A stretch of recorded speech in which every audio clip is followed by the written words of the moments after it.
আসসালামু আলাইকুম। আশা করি আপনারা সবাই ভালো আছেন, আমিও ভালো আছি। তো যাই হোক, আজকে চলে যাচ্ছি আবার নতুন একটা কাজে, সাইডের মধ্যে। তো দেখেন কি সুন্দর, এই যে পার্কিং স্পেস দেখছেন কত সুন্দর, কত। আর এই যে আমরা সিগন্যালে পড়ে গেছিলাম, দেখছেন নি কত সুন্দর সব সিরিয়াল। বাংলাদেশ হলে কি অবস্থা হইতো, হিন্দি টাকা হিন্দি ঢুকে দিত, হিন্দি ঢুকে দিত, হ্যাঁ। তো যাই হোক সিগন্যাল ছাড়ি দিছে, তো চলে যেতেছি আমরাও। মহায়াতের বেলা তেল শেষ হয়ে গেছে, এত আবার তেল লইব, সরি তেল লয় গ্যাস লইব। তো চলে গেলাম পেট্রোল পাম্পে, এত গ্যাস লইতেছে। তো মোটামুটি মহায়াতের গেলাম কটে গ্যাস লইতে 31 টাকা, এটা কোনো কথা নেই। বুঝছেন নি?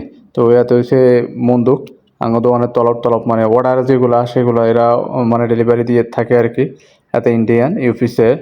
তো আমার কাছে কেমন লাগতেছে, যাই হোক। তো আজকে যেখানে কাজ সেটা হচ্ছে একটা মাস্টার উদ্বোধন করবে নতুন। তো এই কাজ করার সময় ভিডিও করি নাই, পরে করছে। এই যে উৎপাদন করতেছে যারা মাস্টারা দিচ্ছে তাদের বাপ এবং তাদের ছেলেরা চারজনে মিলে পিতে কেটে এটা উদ্বোধন করতেছে। তো যাই হোক, আশা করি আপনার কাছে ব্যাকের কাছে ভালো লাগছে। তো ব্যাকেরও ধন্যবাদ, ব্যাকে আরও সাপোর্ট করার জন্য। এবং আপনার কাছে আর রিকোয়েস্ট করি সবাই আরে বেশি বেশি সাপোর্ট করবে।